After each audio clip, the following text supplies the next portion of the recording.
एक ऐसे नेता की कल्पना करो जो ब्रिटिश साम्राज्य को चुनौती दे, जो मानता था कि आज़ादी भीख नहीं बल्कि जितनी पड़ती है।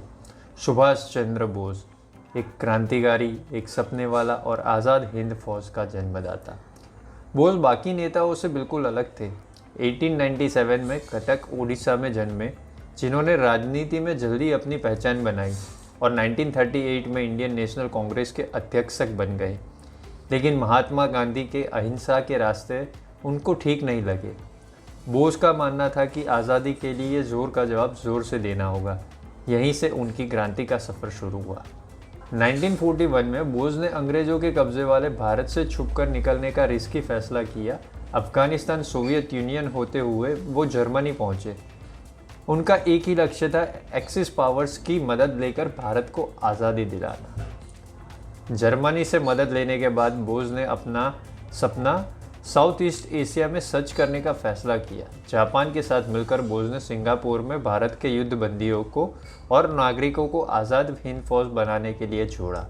आज़ाद हिंद फौज एक फौज से ज़्यादा एक प्रतीक बन गई थी, एक बगावत का प्रतीक। बोस का प्रख्यात नारा, तुम मुझे खून दो मैं तुम्हें आज़ादी दूंगा, हज़ारों लोगों के दिल में ये जुनून भर देता था।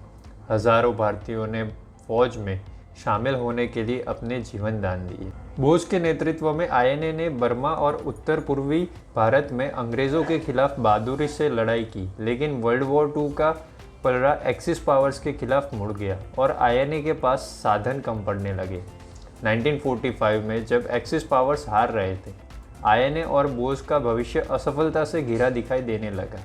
फिर कुछ ऐसा हुआ जो आज तक एक राज बना हुआ है।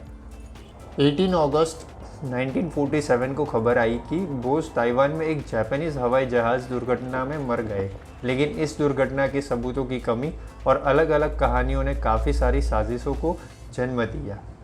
क्या बोस सच में उस दिन मर गए थे या वे छिपकर जिंदा रहे? कुछ लोगों का मानना है कि वे जिंदा बचे रहे और किसी छुपी जगह में रहे, इंतज़ार करते हुए कब वापस आना सही होगा।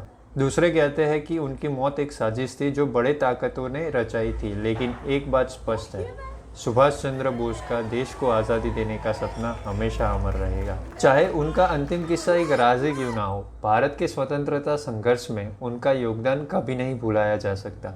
सुभाष चंद्र बोस, वो नेता जो भारत को अंग्रेज़ों के विरुद्ध खड़ा करने का हौसला दिया, हमेशा याद किया जाएगा। सुभाष चंद्र बोस, एक नेता, एक पहेली, एक अमर कहानी।